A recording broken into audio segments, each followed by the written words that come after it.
Let's bow down our head. Amputa. Indeed, Lord, you are so great. You're the God of miracles. You're an awesome God. But Father, we thank you for your great love, mercy, and grace. That in spite, Lord, of our failures, you are faithful. When we were once enemies, you died for us. And Father, Lord, you saved us.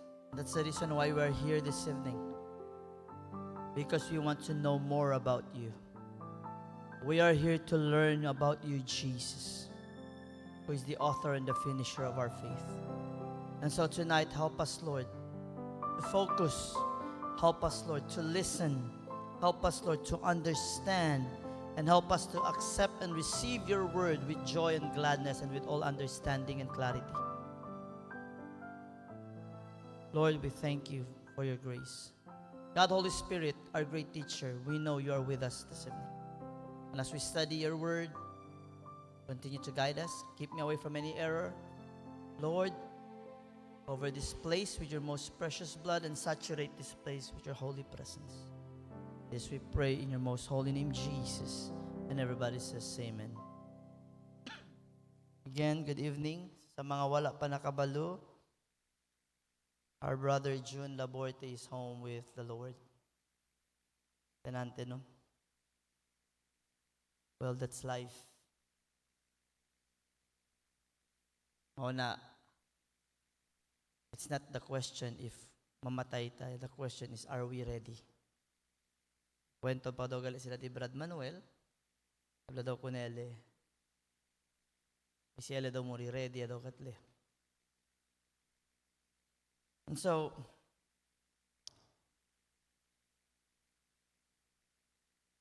what I'm going to share tonight would be a series for 3 Tuesdays. And ang title sa series is Ready Until He Comes. While I was finishing this kanina, tawag si ate, gave me the news. Tama-tama po ang topic karon to remind still ourselves. Bisag faithful ta sa Ginoo, we need to be reminded. Amen ba? Open your Bibles to the book of Matthew, chapter 25, verses 1 to 13. And this is the parable of the 10 virgins. Now, Jesus tells the parable of the 10 virgins to teach a timeless truth. Jesus te mismo. Kasi el message niya that we must always be prepared and ready for His coming. Or, kung mamatay ta. Kasi whether death or His coming, we will meet Him. Now, talk about ustedes that life is full of waiting. Yes. Life full of delays. Yes. And life is full of uncertainty. Yes. No, igual naman na Jewish wedding, el bridegroom could be late. Now, Lego sabi si kita porte. But the bridegroom could be late, pero the father alone decides the timing of his son's return. Matthew 24, verse 36. Only the Father knows. So, este a series, the message, which would start this Tuesday. No, it's not only about us, a message for us to be empowered by the Holy Spirit, but about practical readiness. Everybody say with me, practical readiness. Say practical vigilance. And practical faithful endurance. Faithful endurance. And so our preparation is a response to Christ. It is our response. Okay? It is empowered by the Holy Spirit, and it is guided by God, the Father's perfect timing. Ako nagtuugid ko, kung naagyo ka sa Ginoo, before you die, He will prepare you. He will make you ready. Doesn't matter how you die. The important is, prepare ka. And when the time comes, the Lord's people will be ready to meet Him. Do not look at your own body of work. Kung unsa ka moral, tarong, no. That's just the outcome of us depending on the Lord. And so, tonight we will talk about prepared until the end. Are you prepared? Pero naani, prepared until the end. Ano man, you can be prepared now, unya di ay, pagka unya, dili na kay prepared. Ano man, kumpiyansa na. In Matthew 25, 1-13, so this night we will use the entire thing. And ayaw mo tingala kung next week and the week after, we will still use the same, kay series man. And so, as we read the passage gikan sa Matthew 25, sa story, all were 10 virgins. All of them 10 virgins. And all of them were the same, waiting na sila'y lamp sa ilang kamot. Okay? Now, all 10 virgins also expected the groom. Emphasize ko na ko ni. All were 10 virgins, all were 10 having the lamps, and all were expecting the groom. Yes or no? Okay? Walay harlot diri. Virgins tanan. And yet only 5 were ready when the groom arrived. And so, it's the same thing sa atong time karon. Many today attend church. Manada daw ara ta attend the church. Many participate in ministry. But personal readiness is more than attendance. It is enduring faith in Christ. Listen, attending church is good. Amen ba? Attending Bible study is good. Amen ba? Participating in ministry is good. Okay ba? Pero kung mauna ang basehan nimo sa imong kaluwasan, ako na maingon si mo ron, pag namatay ka, di kaluwas.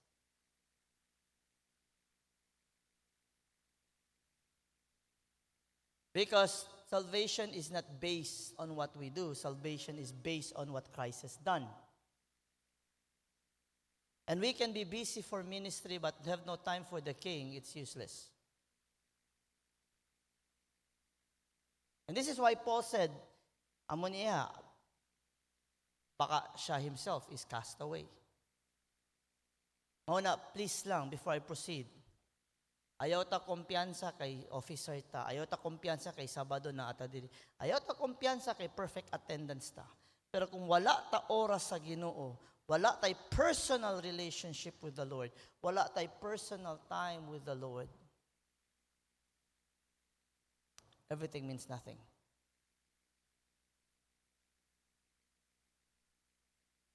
Now,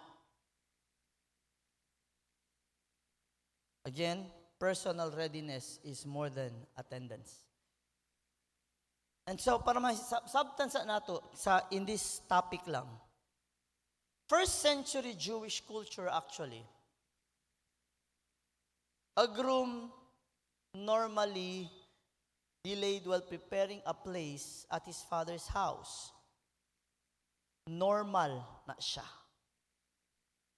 So the groom prepares himself sa balay siyang papa. Then, the bridegroom could only return when the father gave the signal. The only time maka-add to if the father tells it's okay now. And that's why Jesus said only the Father knows.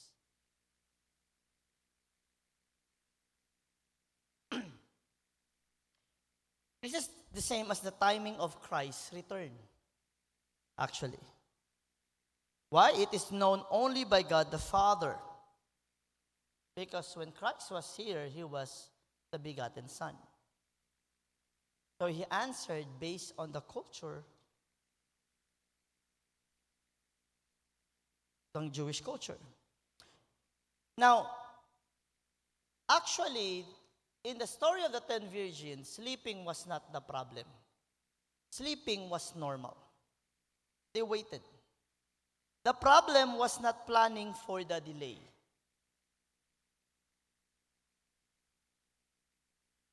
Ang utana ko sa inyo, kabalo ba mo karon sa mabot ng Ginoo? Ano sa inyong plano?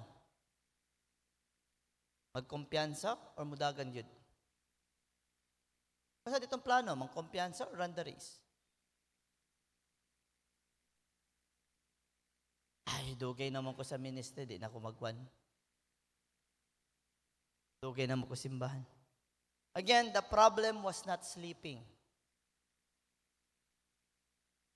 Kasi kung sleeping ang problema, ayaw na ta matulog. Kaya basi mabot ang Ginoo natulog ta, di kakauban. That's not the problem.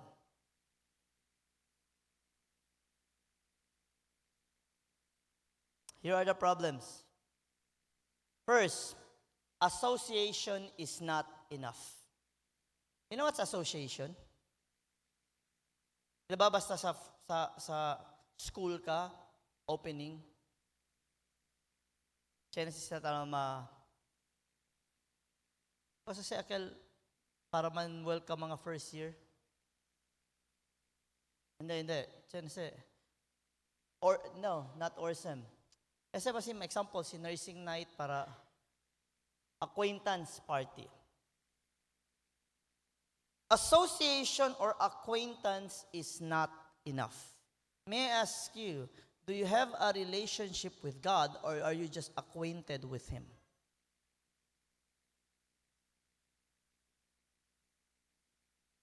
Diba? Are we brothers and sisters in the Lord? Okay, look around you. How many of you really have a relationship or are you just acquainted?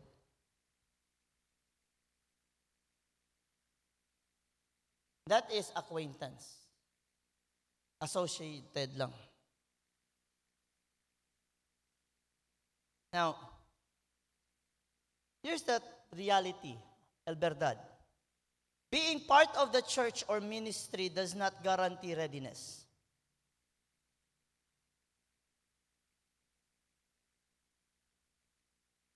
You know that? Being part of the church or the ministry does not, everybody say with me, does not guarantee readiness. That's why, before I gave my life to the Lord, sa giyon sa kwad, abi nimo panjud ka? Born again ka, kay gatugtog ka simbahan, kay anak ka sa pastor, etc., etc. I was just acquainted with His name. So how many of us here really has a relationship with the Lord? And that's, I'm not saying no ustedes, neta minyo tabla chene, I just want you to really ponder on that question. Kasi make your election and calling sure. In James 2:17, faith by itself, if it does not have work, is dead. It's true. Dapat na pwede mira, adito ibida. In 1 Corinthians 13 verse 2, it says, if I have all faith so that I can remove mountains but have not love, I am nothing. So meaning, faith without work is dead, and work without faith is also dead. In Matthew 7:21, Not everyone who says to me, Lord, Lord, will enter the kingdom of heaven, but the one who does the will of my Father who is in heaven. Now, may I ask you right now, are we doing the will of the Father?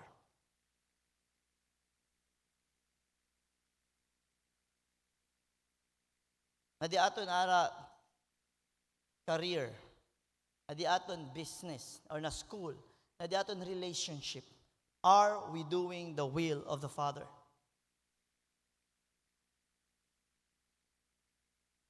Now, we need to examine. Everybody say examine. This is the practical application. Examine your personal faith. Pray daily. Study scripture.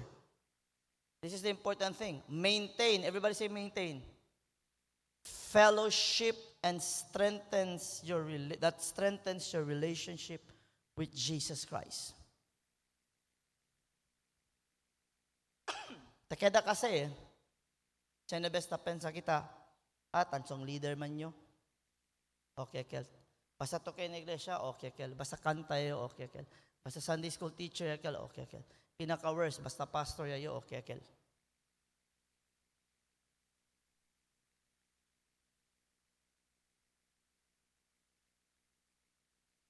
So, si Tapensa Series Pastor, it talks about the Holy Spirit.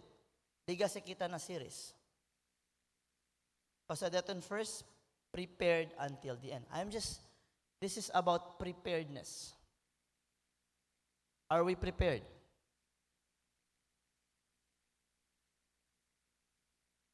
Second point, not only association is not enough, readiness must endure.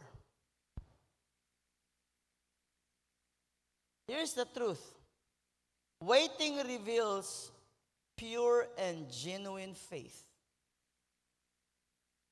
Matthew 25, verse 5. It says here, while the bridegroom tarried, they all slumbered and slept.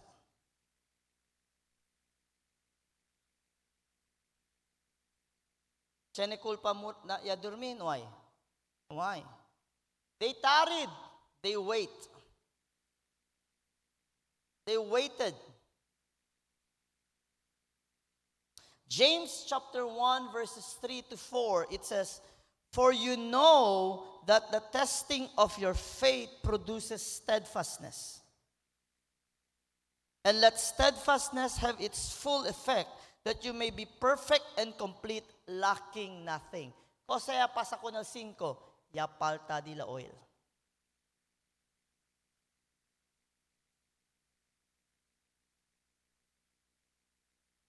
Are we listening? So, tabla to, tarde na iglesia, por eso nanisinisita, alya to disgrasya. Dugay na ko Kristohanon, hindi na ko dapat mag-appeal, magbasa Bible, mag-ana, sabi Jose. Chene kalyabla, yalay al Bible from cover to cover. In Romans 12, verse 12, it says, rejoice in hope, be patient in tribulation, be constant in prayer. In Galatians 6:9, it says, and let us not grow weary of doing good, for in due season we will reap if we do not give up. There are two kinds of sleep that you can do. The first sleep that you can do, it's because of complacency.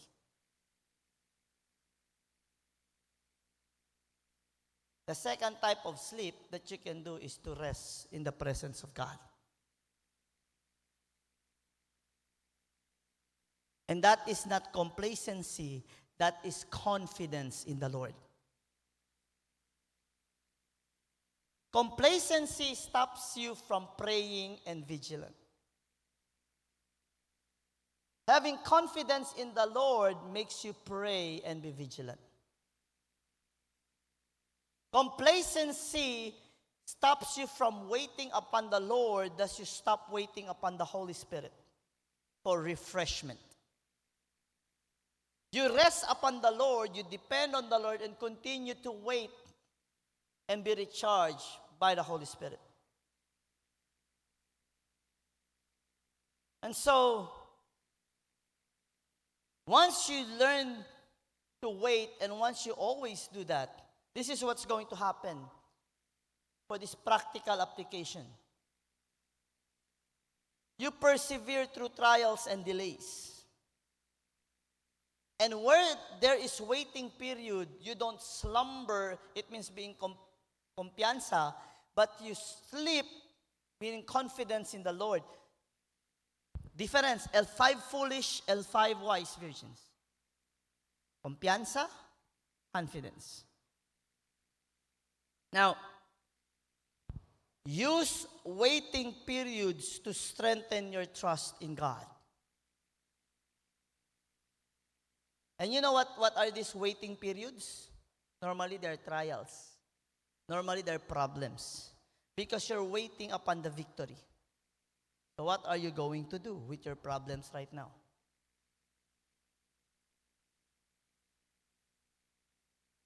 What are we going to do while waiting? Ledo kaya napunta o. Sige, read and go. Hihina man. Sige, read and go. Kaya o ka napunta. Kasali? Question, sili gali ara. Foolish kita or the 5 wise?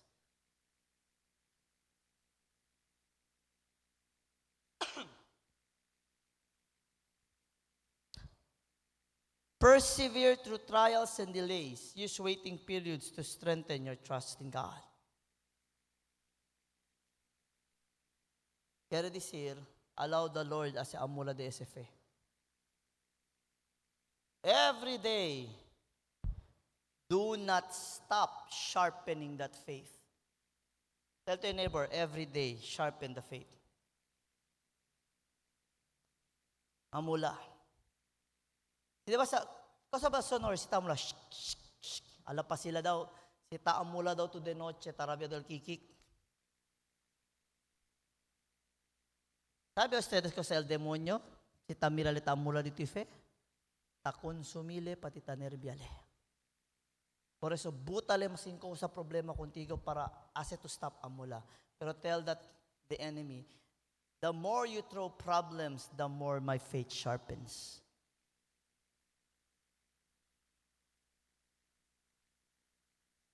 Third, readiness is revealed at Christ's coming. And this is one thing.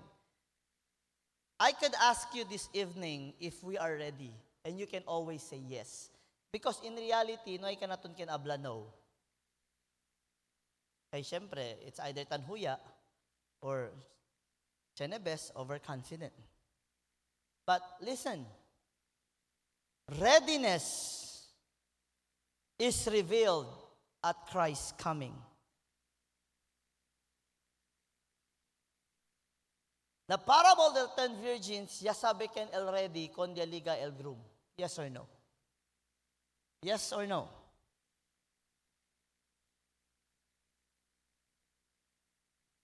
Matthew 25:10 and 10 to 12, it says, and while they went to buy, the bridegroom came, and they that were ready went in with him to the marriage, and the door was shut.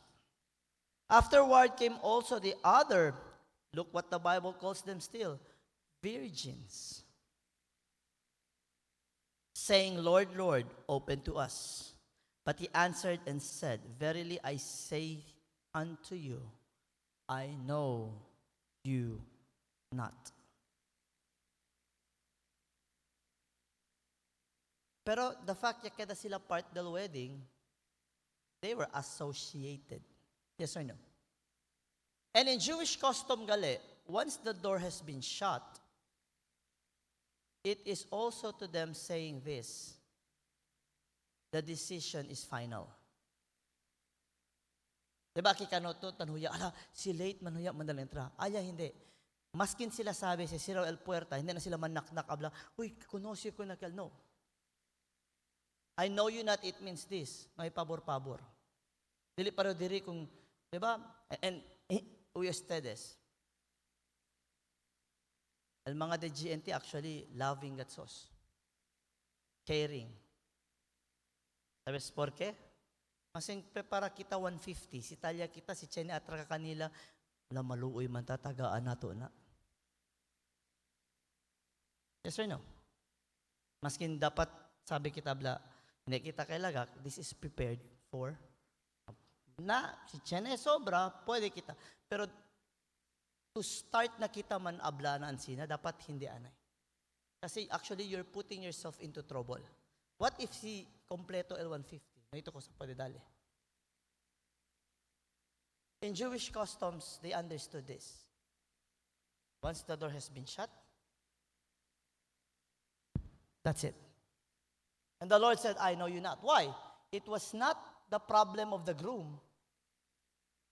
It was not the problem of the kumbaga coordinator. It was the problem of the 5 foolish virgins. They were not prepared. In 2 Peter chapter 3, 10 to 12, it says this, but the day of the Lord will come like a thief. So then, since all these things are thus to be dissolved, what sort of people ought to be in lives? Ought you to be in lives of holiness and godliness? May I ask you something? Do you expect the Lord coming? Yes or no? I cannot hear you. Do you wait for Him? So when you wait, you're expecting Him. Yes or no? How do we live? Is it holiness and godliness? Or do we say we are waiting for Him, pero el di aton ojos are all para de mundo? Dapat trabagat yo kay Keryo, kay the number 1 pinakariko kinamundo. Dapat ansina kayat. You know, if you are waiting, change your question. Si sabi o ustedes temporary lang to, kiman na gato planta billion kasa? Muri-muri gato para tiyan todo mga balik sasakit. Muri-muri gato para sa katotodo el nombre, titles.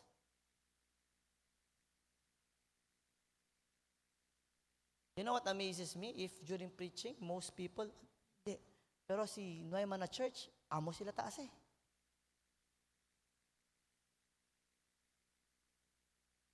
And then when the bridegroom comes, they are found not ready. And no title in this world can make you ready. No amount of money in this world can make you ready. Money is not bad.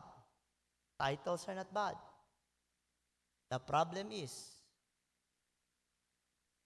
if that is the only focus you have.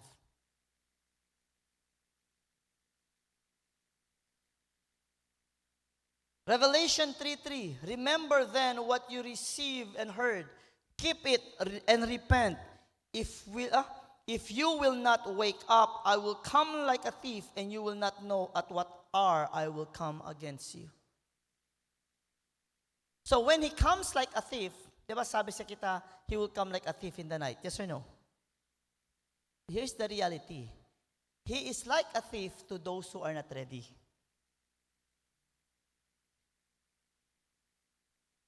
Mura siya kawatan, kumuun ladron le, na mga hente hindi preparaw. Uy, ostes ko sa labla, I will come against you. Hindi para kuntigo pabor. Pero actually, benele, para na dis yung mga anak. Dis yung mga hente. Again, I just want to remind you as body of Christ, as follower of Jesus Christ, wake up. You know why? The world actually is putting people to complacency mode, making their eyes focus on the things here on earth, like wealth, fame, career, cosa pa ba? To the point, todo el razón vicio. Entende kita, nito pwede na iglesia, kay baka duty to ang sinora. No hay problema, Kel. El problema hasta na casa, hindi na totally Bible, hindi na totally desperta, hindi na, kay todo lang about me. Kabar si Resa lang ko ng Senyor dol, genie le, kay tapidi lang kita masing kosa. I will tell you honestly, when He comes, you will be shocked. You know why? You were never prepared. You were preparing, you were heaping where your treasure is, there your heart will be. And where your heart will be, there you will be.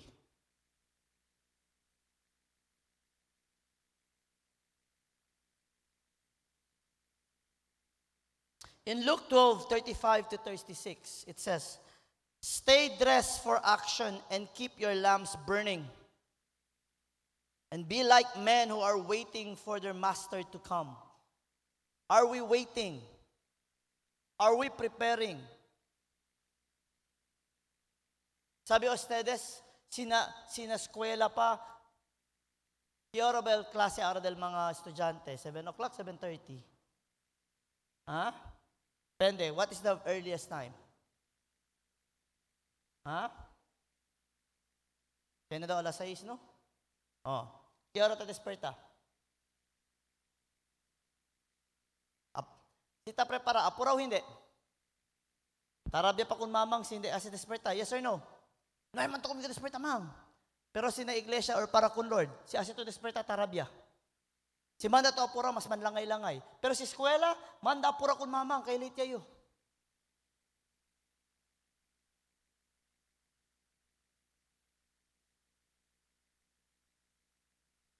Parents will never tolerate children kada bulakbul. Yes or no? But parents will tolerate children kada bulakbul na Sunday school. And you tell me you are preparing your children for the coming of the Lord?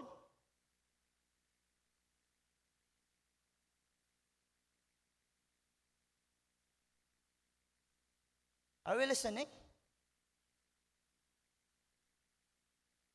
Parents are good. Una na mo. Ikaw di pa. Tigulang naman ko. Well, basi mabilin ka.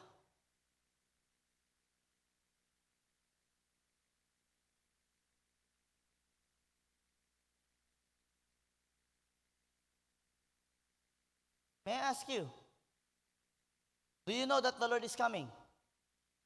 Yes or no? So parents, put your house in order.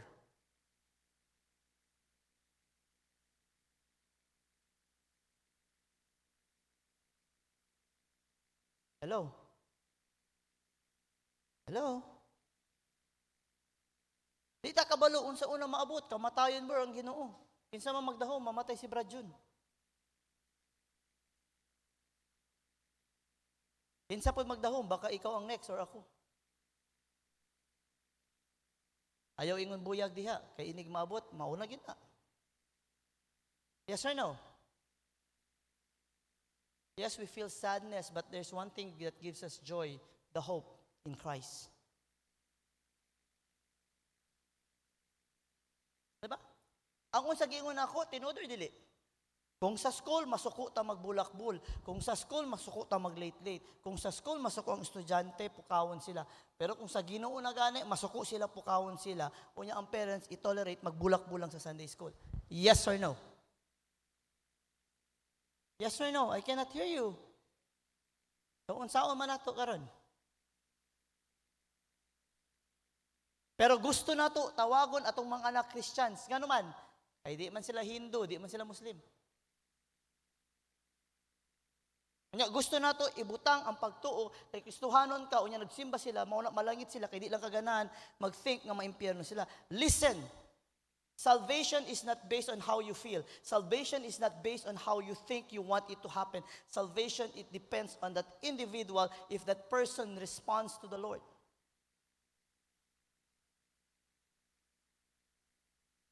Imong anak di malangit kay anak kaniya kay ikaw faithful. Mauna nag-ingon ko, put your house in order. Problema lang, kung ang makita nila ehemplo kita pod. Kung para sa simbahan, daghan rason. Nana sila ingon, early in, early out.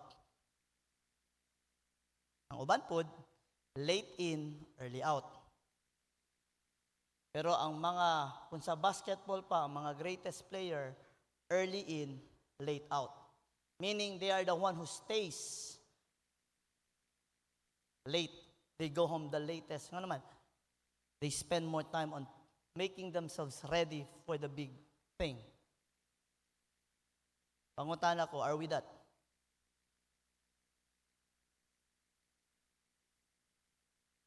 Sunday school, liga, 5 minutes ya lang.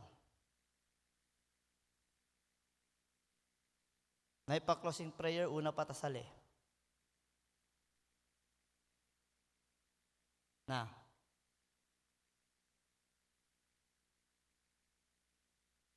Hello? Hello? Ano man mo anak maglantaw sa kuha? Listen.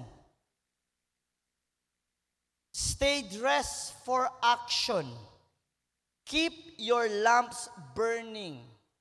Be like men who are waiting for their master to come.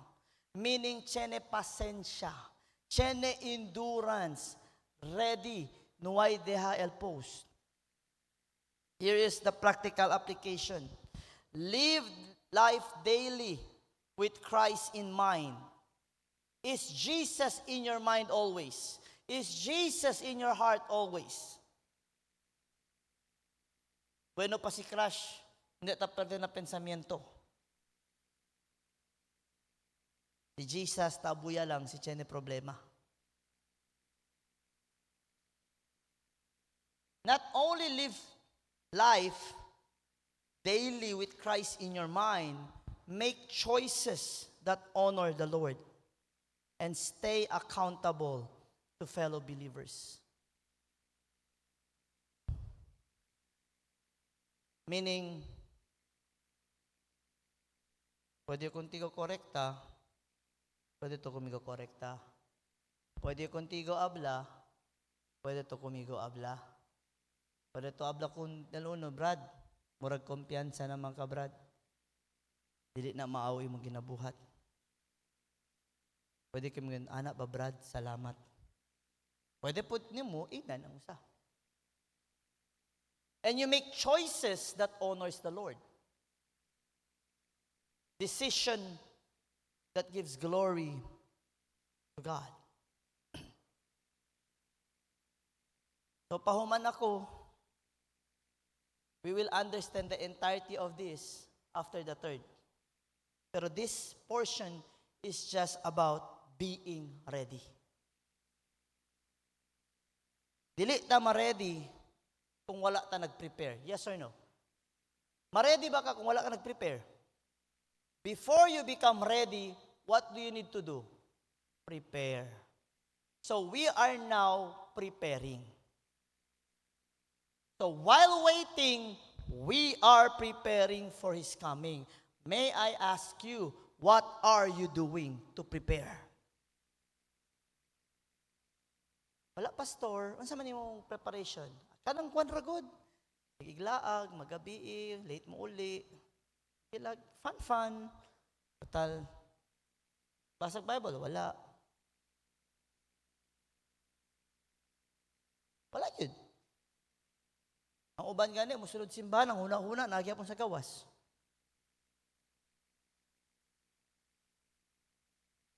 Diba? Yes or no? How do you think you would be meeting the Lord kung wala siya sa imong huna-huna? Ang nasa imong huna-huna, pirmi negosyo. Ang nasa imong huna-huna, pirmi kwarta. Ang nasa huna-huna, pirmi lain. Wala si Ginoo. Huna-huna o Ginoo nga naman. Kay kailangan ko kwarta. Naaman pirmi sa huna-huna na ako si Lord Pastor. Nga naman, kay daghan mo ko problema, mauna. Di yapon tumao. And so I will end by saying this.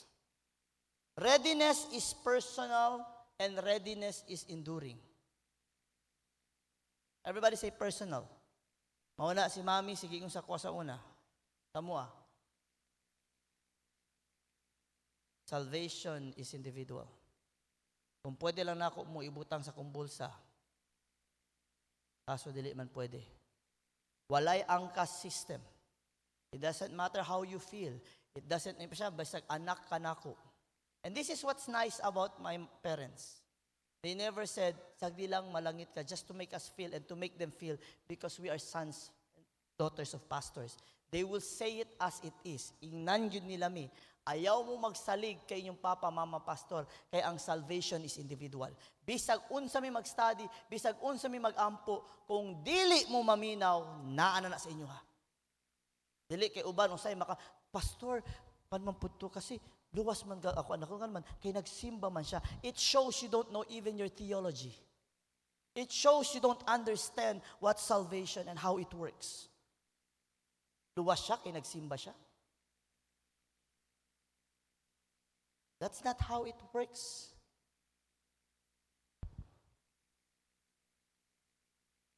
Kaya kung ang sigurado lang na ng simbahan, diri na lang ta matulog tanan para kung mag-rapture, sigurado yun ta.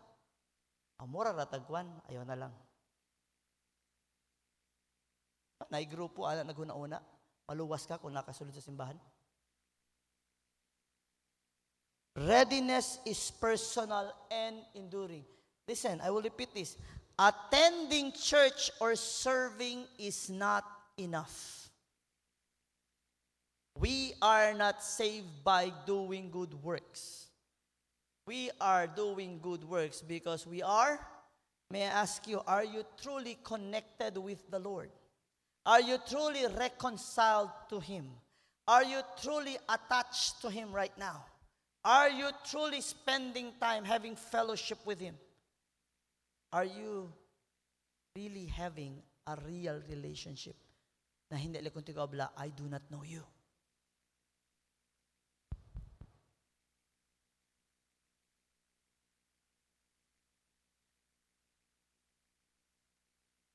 Si Jesus mismo lama ka naton para kada vigilante.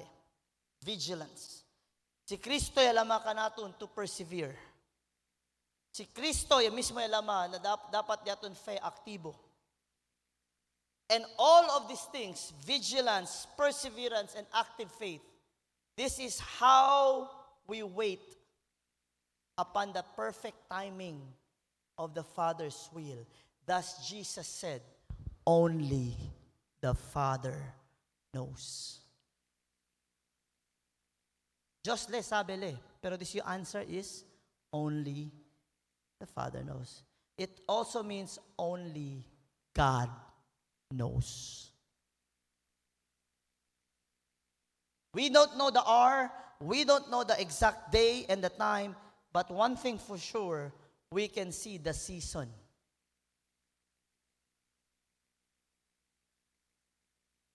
And rebuke si Lord, di ba? Habla ng mga Pharisees. Sasabihin ka ustedes, cuando ulan or calor? Kung sabi ustedes, kaya umagal al season na liga el Messiah.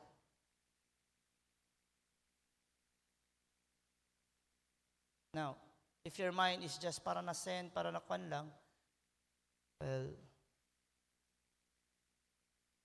again, money is not the root of all evil. Love for money is the root of evil. Onde dito yung amor, kunal Diyos or nasen. Onde dito yung amor, na dito yung relasyon or kunal Diyos. Onde dito yung amor, na dito yung wealth, na dito yung mga las cosas kinamundo or kunal Senyor. That's the question you need to ask.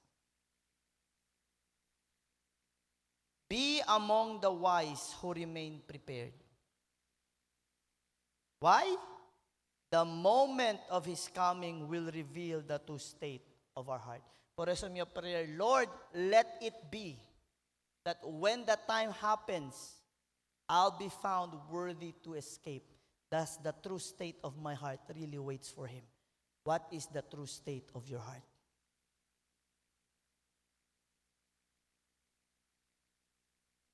I will tell you honestly, manada seryoso tabeneki the thought of coming, but not serious in serving the Lord. Porque man, el venida iglesia ya queda lang tradisyon. El venida iglesia ya queda lang responsibilidad. El otro tabi nilang kay ta tiene miedo kun mamang upapang. El otro también tabene kay tiene lang problema. Although no hay man problema traka kun ng Señor si tiene problema. El problema kay si tiene lang tu problema. I'm not talking to unbelievers. I'm talking to you.